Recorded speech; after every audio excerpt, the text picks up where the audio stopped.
The accounting firm of Haynes, Eisenbarger, and Skiba presents the 25th Silver Anniversary College Football Hall of Fame season of Fighting Irish Preview. And now, here's your host, Phil Houck. Good evening, Mr. Cohn. Since you were abruptly removed from Mission Hokie 2 hours ago, another less experienced agent by the name of Buckner took over and valiantly fought for the cause. Ultimately, however, the initiative was lost, and Buckner has suffered a debilitating physical injury.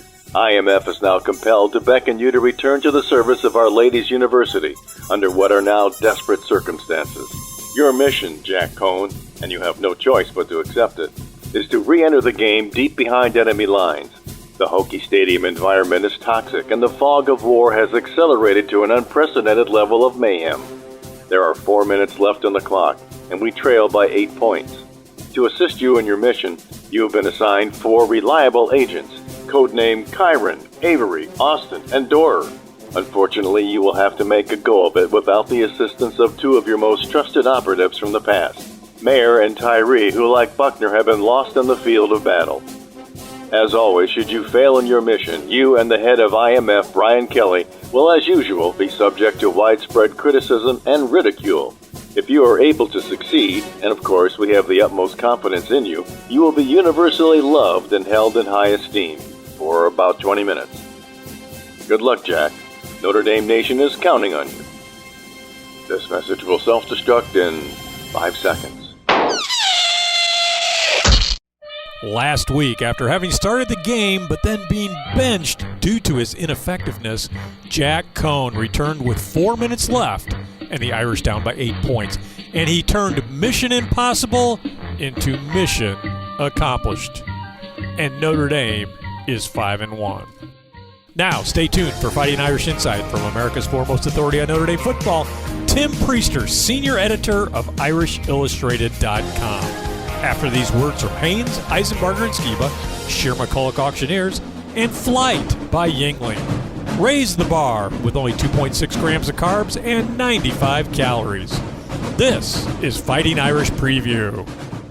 The University of Notre Dame exemplifies dedication to hard work, integrity, and personal values, which result in success in the classroom and on the football field. The professionals at Haynes, Eisenbarger, and Skiba, like Notre Dame, know the same dedication, and their experience and expertise provide peace of mind for you and your business. Tax planning, tax compliance, auditing, business valuation, and estate planning, the full-service accounting firm of Haynes, Eisenbarger, and Skiba, like the Irish, has what it takes to help you achieve success. Located in Fort Wayne near Jefferson Point, Haynes, Eisenbarger, and Skiba proudly supports Notre Dame football and congratulates all those who are a part of the greatest tradition in all of sports. Go Irish!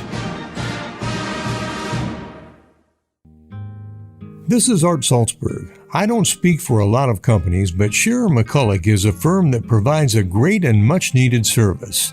As Sharon and I get older, we've been thinking of moving, but frankly, the thought is somewhat overwhelming. That's where Shearer McCulloch comes in with a full-service plan that takes the pressure off. Listen to this. Shearer McCulloch will sell your house, auction the items you don't want to take, then pack everything else and move you. In sports terms, that's a blowout win. Shearer McCulloch uses an international auction platform to make sure your possessions are seen by the right buyers. They'll get top dollar for your special treasures. Shearer McCulloch is highly recommended by leading retirement communities and law firms, plus they're AAA with the Better Business Bureau. Call them at 441-8636. That's 441-8636. They'll make your moving experience easy and profitable. Shearer McCulloch. Introducing Flight by Yingling, the next generation of light beer. For those who don't follow trends, but craft them. Flight by Yingling is 12 ounces of uncompromised refreshment from America's oldest brewery. With only 2.6 grams of carbs and 95 calories, this is premium refreshment 6 generations in the making. Don't just raise a glass, raise the bar. Flight by Yingling. Now available wherever beer is sold. DG Yingling & Son Incorporated, Pottsville, Pennsylvania. Please enjoy responsibly. This is Steve Brailsford, working as studio producer with Phil and Tim for 15 years, drove me to an early retirement in Florida, which is funny because I'm not actually retired. Congratulations on 25 years on the air. Now back to Fighting Irish Preview with your host, Phil Houck. Tim Priester, there is no reason to beat around the bush, so I'm going to go there first. Let's talk quarterbacks. First of all, why was Jack Cohn so effective, or I should say ineffective, in the first quarter and then unstoppable in the fourth quarter? Explain that to me. I don't know. I have a full explanation for that, Phil. I think a lot of times, well, first of all, it's a really, really difficult environment to play in, and you open a game, there's a lot of emotions. You don't have things working perfectly on the offensive line, although they certainly got better as the game went on. But I thought the quickness with which they ran their offense, and it's just step, throw for Jack Cohn. I think he benefited from that. He was accurate, and some guys made some plays for him. So rarely do you see a game where one quarterback starts and he's bad, his substitute comes in and he's really good, then he's really bad, and then the guy that started comes in and is really good. It was an incredible roller coaster performance for Notre Dame's quarterbacks, but Jack Cohn stepped forward exactly when he had to. Yeah, and as we talked about, you didn't, I didn't talk about it, but as anyone who listens to this show will know, we believe that Jack Cohn executed Mission Impossible. And, of course, the popular choice, and this part really confused me last week, the popular choice at quarterback for Notre Dame Nation, Drew Pine. Tim, I didn't even see Drew Pine on the sidelines. Is he that far down? Did he ever get consideration for being put in this game? Well, it's weird because on one hand, he's 1A at quarterback. On the other hand, they really like what Buckner does for the running game, and they absolutely need that, considering how much they've struggled running the football. They had to give him a larger package. Tommy Rees, I thought, did a really, really nice job of mixing up formations and personnel and the various plays that allowed not only him to have some success, but I think to open up the running game as well. Now, you're playing a good defense. You're a young quarterback. They do some things a little bit differently in terms of coverages, and he struggles. That's the nature of a freshman quarterback in an environment like that. I really thought that what Tyler Buckner did in the first half would be adjusted to at halftime. Sure enough, it was, so things changed. But there's something else about Tyler Buckner, and we know how tremendously talented he is, and he's shown some things well, and he's also shown that he can pass the ball, but he makes mistakes. I'm actually a little surprised that he's making such basic mistakes in the passing game. Does that surprise you? It does, but I know that there has been a struggle with finding the release point, and various passes require different release points. I think when he's tight and over the top and quick with it, he's really good. I think when the ball slides down a little bit, for example, he was rolling to his right and he had Logan Diggs wide open over the middle and missed him badly on his second interception. Those are plays that I just don't think that he has completely adapted to the various release points that he needs. Does it surprise me? Yeah, it surprises me a little bit, especially a throw like that. But, we kind of knew coming into Notre Dame that he had some release point issues. We saw it over the course of the summer in various camps where he changes his throwing motion sometimes. Release point issues, and he actually isn't very experienced at playing the position. I think it's he didn't play his senior year, for example, in high school, so he just needs a little more experience. I think he's going to be a really good one. But moving forward, Tim, how does Brian Kelly manage the quarterback situation? Is it a combination typically of Cohn and Buckner? Yeah, I think he manages it a lot easier than we manage it on the outside trying to coach for him. I don't think there's any doubt that Jack Cohn remains his starter, especially with USC coming up, which has really been relenting when it comes to defending opposing passing games. But I don't think it's that difficult for Brian Kelly. Now that Tyler Buckner has played a little bit and has thrown the ball around a little bit with some success, I think they're even more inclined to go to him. And this is not a season where I don't think any one of those three is going to be in a position where they cover everything that they feel needs to be covered by the quarterback position. It's just going to have to be a timeshare. And that's difficult for a coaching staff from week to week, but you play players at the various players at other positions. This one's a little bit more difficult to do that, but I think they're in a position where that's exactly what they're going to have to do moving forward. Well, and maybe it's also difficult for the other side to prepare for, because they've got two different styles definitely between Buckner and Cohn. Tim, another thing about the game, this was a chippy game. I mean, it was a crazy, toxic atmosphere, as I described it in one article I wrote this week, almost targeting penalties, trash talking, personal fouls. And Tim, those Notre Dame boys, you can see it on the broadcast, they really play with some attitude out on the field, and Kyle Hamilton is one of those guys. What are your thoughts about the chippiness of this game, and do you have any insights into what happened between the two teams as they were leaving the field? No, we didn't get an opportunity to talk to Brian Kelly this week because of the bye week, so not exactly sure. When you talk about chippiness, I mean, the two most vocal players on the Notre Dame team are two of their best players. It's Kyle Hamilton and Kyron Williams. And, times have changed, Phil. We all remember the times at Notre Dame where that wouldn't necessarily be accepted. Although you certainly go back to the 1988 national championship team, there was a lot of confident guys there, especially on defense, that weren't afraid to share their opinions with the opposition. So that's just the nature of the game today. I think it works for this Notre Dame football team. There aren't a lot of players like that across the roster on the depth chart, but they do have a couple outspoken ones. And frankly, both of those guys will likely be gone next year. So you need some of that energy and somebody to replace that swagger that those two carry onto the field. Yeah, Kyle Hamilton and Kyron Williams, both. Swagger is a great word to describe their style of play on the field. And, those two guys can back it up, so you can get away with that. And then there was Brian Kelly's post-game performance. The word I had used in an article, I called it glib, but I don't think that was quite accurate. I think the word is feisty, talking about Ouija boards and Mariano Rivera and saying he expected negative articles to be written by the media, but he didn't care. Tim, to me, Brian Kelly looked exhausted, but in a relieved way. But he may be harboring just a little attitude himself, kind of like a couple of his players. What did you think of that performance?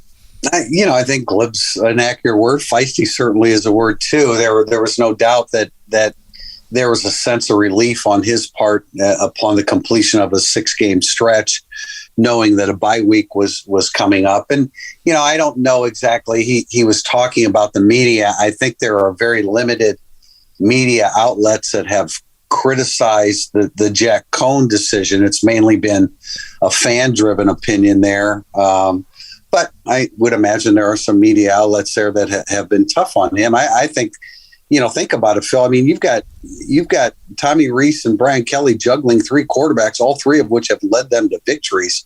It's hard enough to get one guy to do that, let alone 3. So some good things have been done there. And he gets rabbit ears and gets a little sensitive at times, but you can imagine the relief he had, and especially after losing to Cincinnati and playing and coaching really as poorly as they did. He had to feel pretty good at that moment to be 5-1 going into a very difficult place to play and win, which I think a lot of times is underestimated. Well, I think rabbit ears might be a good way to describe that. And to anyone who hasn't seen it, I would suggest you go look for a link. You can go on my website or it's out there. But look for a link to the press conference. It's a very entertaining 13 minutes.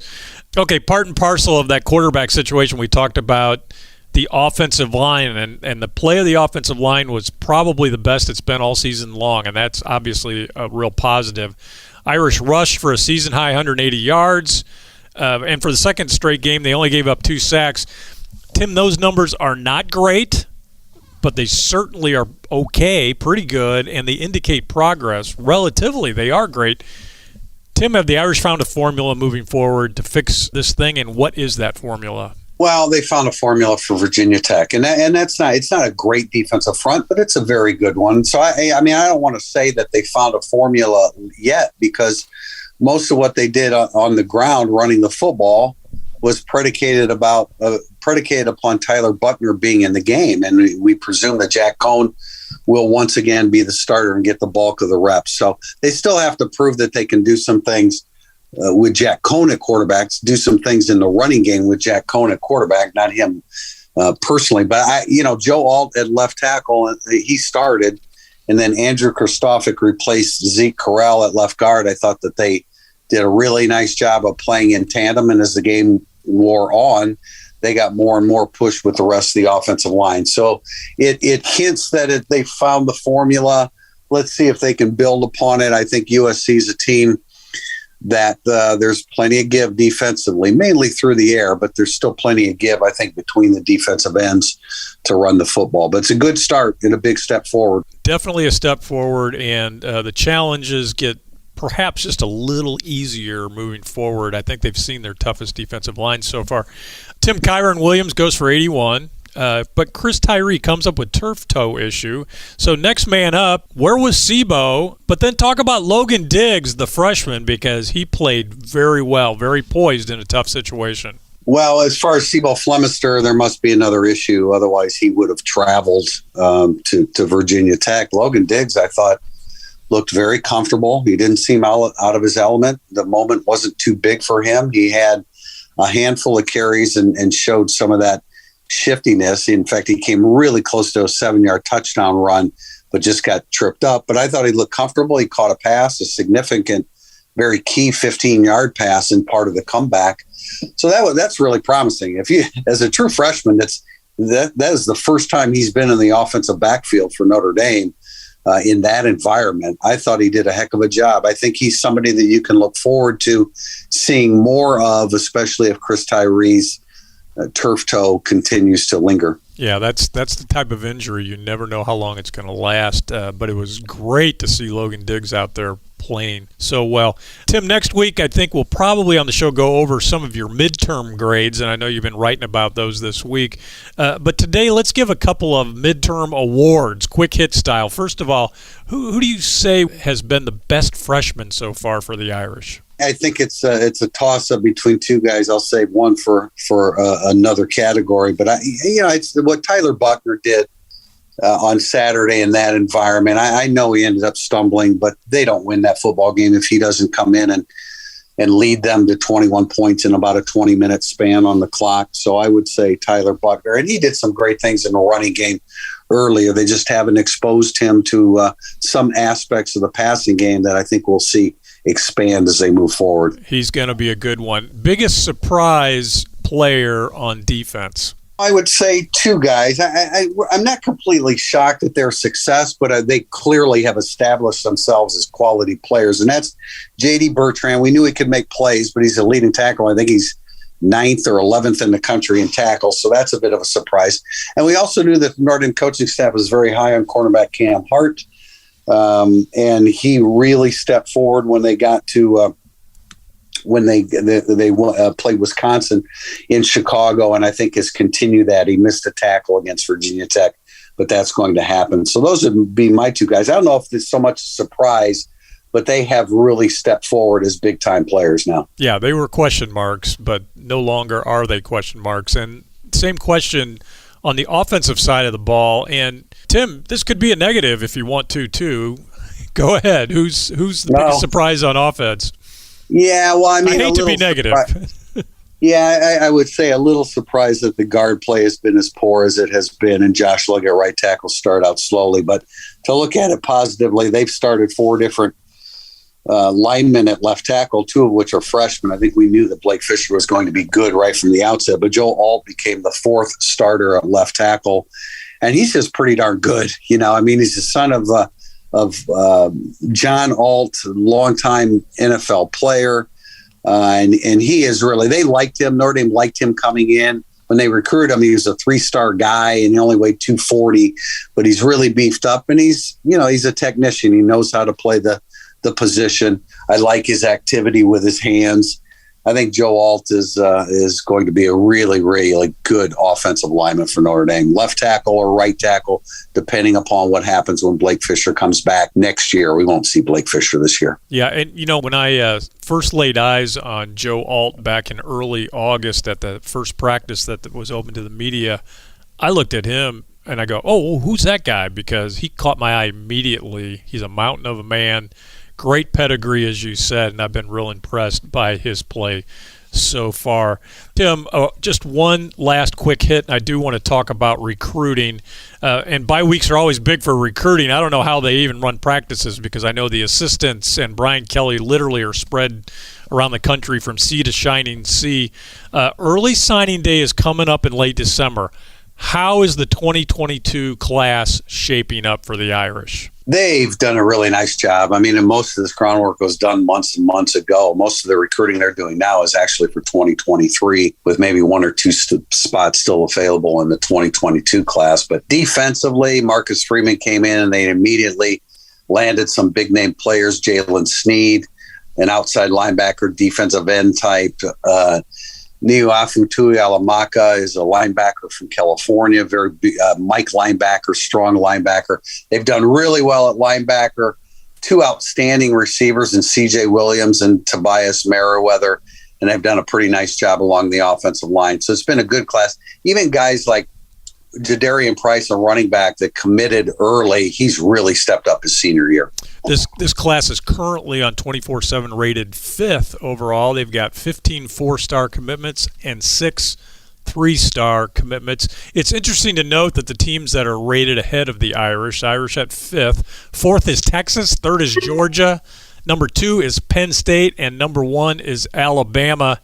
And, folks, if you're interested in this recruiting game, credit go to Irish Illustrated, Tom Loy and Kevin Sinclair. Incredible daily coverage of the recruiting game.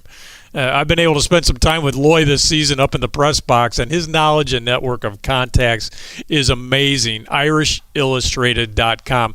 Thanks, Tim. Coming up, it's the all-time Irish hero, key to an Irish victory, injury report, and the world-famous Irish Illustrated prediction. And during the break, it's the Fighting Irish Fact of the Week, brought to you by Ron Wise and the Wise Insurance Agency. This is the 361st edition of Fighting Irish Preview. Introducing Flight by Yingling, the next generation of light beer. For those who don't follow trends, but craft them. Flight by Yingling is 12 ounces of uncompromised refreshment from America's oldest brewery. With only 2.6 grams of carbs and 95 calories, this is premium refreshment 6 generations in the making. Don't just raise a glass, raise the bar. Flight by Yingling. Now available wherever beer is sold. DG Yingling & Son Incorporated, Pottsville, Pennsylvania. Please enjoy responsibly. The Fighting Irish Fact of the Week is brought to you by our friends at the Wise Insurance Agency. The Irish have won 36 straight games against unranked opponents. That is the longest such streak in the FBS. Call Ron Wise at the Wise Insurance Agency or go to thewiseinsuranceagency.com and get an auto or home quote in less than 5 minutes. Now back to Fighting Irish Preview with your host, Phil Houck. This is Fighting Irish Preview. The Irish are on a bye this week. Next week, they play the men of Troy, USC, at home. Kickoff for that game will be at 7:30 p.m. South Bend time. TV coverage, of course, on NBC. And it's now time for the all-time Irish hero, brought to you by the Marina at Lake Cage. Chris Craft, Mastercraft, and Premier Pontoons, we share your boating passion. And this year, in honor of 25 years on the air, we are focusing on the great running backs of the Fighting Irish preview years, the last quarter century.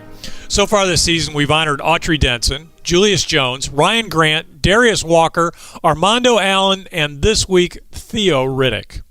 The football field at Immaculata High School in New Jersey is named after this week's all-time Irish hero because it was on that field that is now known as Theo Riddick Field that an explosive running back plied his trade to the tune of over 4,000 yards rushing and 52 touchdowns. Those numbers earned the young star an invitation from Charlie Weiss in 2009 to play for the Fighting Irish. As a freshman, Riddick saw action primarily on special teams and was the team's lead kick returner. Then, 2010 saw a change at the top of the program with Brian Kelly coming to town, and among the changes Kelly implemented was a move of Riddick to slot receiver, a place he would stay for 2 seasons. Despite missing several games to injury in that sophomore season, he finished second on the team to Michael Floyd in receiving with 40 catches. As a junior, he produced another 38 catches and finished third on the team to Floyd and to Tyler Eifert. as he continued to perfect his pass receiving skills. In 2012, he was moved back to his natural position, running back, and Riddick responded with a memorable year. As Notre Dame went on an undefeated run to the BCS championship game, Riddick was a key player with 917 yards rushing and another 370 yards receiving and 7 touchdowns. In Notre Dame's big win at Oklahoma that year, Riddick contributed a 15-yard touchdown run to put the game on ice in the fourth quarter, and he followed that effort up with a 146-yard day and a TD to close out an undefeated regular season at USC. Retired just last summer, Riddick went on to a productive 7-year NFL career, primarily with the Detroit Lions. Not surprisingly, considering that his collegiate background, he made his professional mark primarily as an outstanding pass receiver out of the backfield. Tim, Theo Riddick could catch and run, and he played a big role in that 2012 run to the BCS championship game. He's the epitome of the combo skill position player, because I really don't know which position he was better at. I know running back was more natural to him, and that's what he did coming out of high school. But when Brian Kelly moved him to the slot, he was just as effective. Ton of respect for him. He was open to changes, and that's a pretty drastic change when you've been a running back your whole life, but he was open to it. And then he goes on and has really an outstanding NFL career, not necessarily huge numbers, just longevity and the productivity that he offered the Detroit Lions. A lot of respect for Theo Riddick, a true combo skill position player for Notre Dame. Yeah, in 2015 with the Detroit Lions, Riddick caught 80 passes out of the backfield, good for 697 yards. Both those marks are Detroit Lion franchise records. Theo Riddick, another Marina at Lake Gage, all-time Irish hero. The Marina at Lake Gage, we love boats. And it's now time for the Aspen Mortgage early line on USC, who the Irish will play next week after this week's bye. Like the Irish, the 3-3 Trojans are idle this week. Last week, they lost at home to Utah 42-26. They own wins over San Jose State, at Washington State, and at Colorado. Besides Utah, they have lost to Stanford by 14 and at Oregon State by 18. After the loss to Stanford, 6-year head coach Clay Helton was fired. Dante Williams, who is serving as the defensive backs coach, is currently the interim head coach. The last time the Irish and the Trojans played was in 2019 when the Irish held on to win at home 30-27. Junior Keaton Slovis is a 64% passer with 9 TDs and 5 interceptions on the season. Their best weapon is 6'5 junior Drake London, and he is a good one. He's having a big year with 64 catches, 832 yards, and 5 touchdowns. USC boasts a talented front 7 on defense, and junior linebacker Drake Jackson may be the best of them. He leads the team with 3 sacks. Better offensively overall than defensively, Tim, but this is not your father's USC team, but they do have plenty of talented players. What is the Aspen Mortgage early line on USC? They still have plenty of talented players. Offensively, they're capable of putting up a lot of points. Drake London is really undefendable because if you play zone against him, he's going to find the seam in, and if you play man against him, he's definitely going to beat that. He's pretty unstoppable. You've got to put pressure on Keaton Slovis. There's one thing that he's proven in his career, that if he has time to throw, he can be dangerous. So Notre Dame, what's tricky here is that Notre Dame is probably going to have to score a few more points than they're accustomed to scoring, because USC is capable of doing that. But USC is also undisciplined, tons of penalties. You can throw the football against them. I think you can run up the middle on them as well. Okay, well, that'll be interesting. And, of course, we will go more in depth next week on the USC Trojans. And Tim Priester, it's a bye week, so the field is wide open. Pick an Aspen Mortgage key player for the Irish this week. Phil, I'm going to talk about Myron Tagovailoa because I think he's had a real quality first half of the 2021 season. He moved from defensive tackle to defensive end. I think he's a force out there. He leads the team in quarterback hurries. As a defensive end, it's not always the plays that you make, it's the plays that you prevent. And I think Myron Tagovailoa-Amosa is doing a really excellent job of that. You pair him up with Isaiah Foskey. Notre Dame's had really good defensive end play in recent years, and I think they're still getting that with Foskey and MTA. Yeah, they are. And next stop for MTA after the season, the NFL. And he is your Aspen Mortgage key Irish player this week, Myron Tagovailoa-Amosa. Aspen Mortgage, for all your mortgage needs, call 486-LOAN. And it's now time for the injury report, brought to you by Indiana Physical Therapy. Your choice for physical therapy now with 21 Indiana locations. Tim, bye weeks always come at a good time. And I think this one really did come at a good time, almost historically. The Irish needed a week off because some bumps and bruises really mounting up. Where do the Irish stand health-wise? Well, I think the one that they're really keeping an eye on is Chris Tyree with the turf toe. They obviously need him back.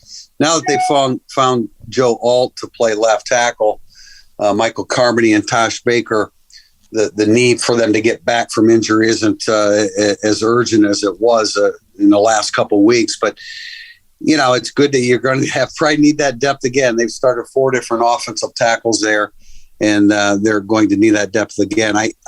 I have heard, we haven't had this verified, but Notre Dame's been having trouble at tight end with injuries. Michael Mayer, they hope to have him back from an adductor injury, but also Kane Barong, who we saw in the game late against Virginia Tech, apparently suffered a knee injury, and they're hoping to get Kevin Bauman, the tight end that's been out since the first week, back here soon. So good time. The coaches and players always say good time for the bye week, but Notre Dame was a little banged up, and it was certainly a good time for the bye week to hit after 6 straight weeks. Well, I kept getting back during the game last week that how can the Irish win this game with Michael Mayer out completely? He's just like the ultimate security blanket, but they were able to do it, and we certainly hope he's back for USC. By the way, an interesting article on IrishIllustrated.com this week chronicling the 20 players on this roster who have missed time already this season, including 8 lost for the season. Thanks, Tim, and that is the Indiana Physical Therapy Injury Report. And it's now time for the world-famous Irish Illustrated prediction, brought to you by Polypro. Beautiful, 4 times stronger than epoxy, lifetime warranty garage floors in one day. Check them out at polyprofloors.com. My wife and I love our Polypro floor. Look them up on Facebook or go to polyprofloors.com. Tim Priester for the prediction this week. Let's go over the rest of the schedule and just give me a sense of how you feel right now about each matchup. And I know you love predicting games 5 weeks in advance. So here we go. I'll give you just 3 choices. Likely win, likely loss, or toss-up. Next week against 3-3 USC. Phil, you and I go back so far with the Notre Dame USC series. I don't think I can take anything for granted. I'm not sure I'm going to say likely loss in any of these 6 remaining games, but the way the first 6 games transpired, I'm not going to say likely win too much. I'm certainly not going to say that with USC. I think it's a toss-up. I think Notre Dame is going to have to bring their offense for that game because it looks like another high-scoring game between Notre Dame and USC. Okay, USC game is a toss-up.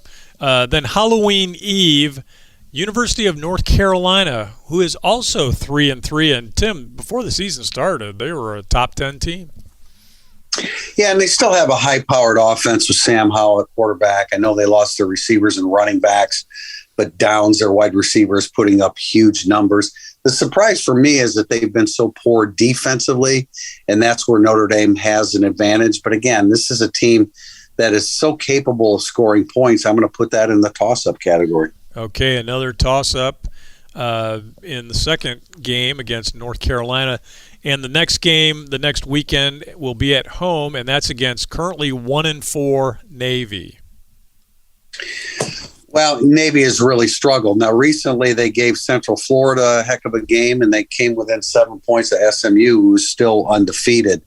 I still think that that's a likely win for Notre Dame, but Navy is on the uptick a little bit here in the last 3 weeks. Well, Navy is never an easy out, as we well know, but we'll put that in the likely win category. And then November 13 at currently 4-2 Virginia. Tim, this looks like a really tough game. Yeah, the 6 opponents remaining, they have the best record at 4-2. They can throw it all over the yard. their quarterback Armstrong, he threw 61 passes against Louisville, and they overcame a 17-point deficit to win. So offensively, or at least through the air, they're really dangerous. They don't run it well, and defensively, it's kind of been a disaster, which is a little bit surprising because Bronco Mendenhall, the head coach, is a defensive coach. I'm going to be, especially because it's on the road, I'm going to keep that in the toss-up column. Okay, 3 toss-ups, 1 likely win. Then back home November 20th against currently 3-3 Georgia Tech. They've been playing young since last year with their skill position players on offense, so they can do some things there. But last home game of the year, Georgia Tech coming up to here to Notre Dame Stadium. There's going to be a lot on the line for Notre Dame. I'm going to put that game in the likely win category. Okay, Georgia Tech, a team that's been on the rise the last couple of years, but still a likely win for the Irish.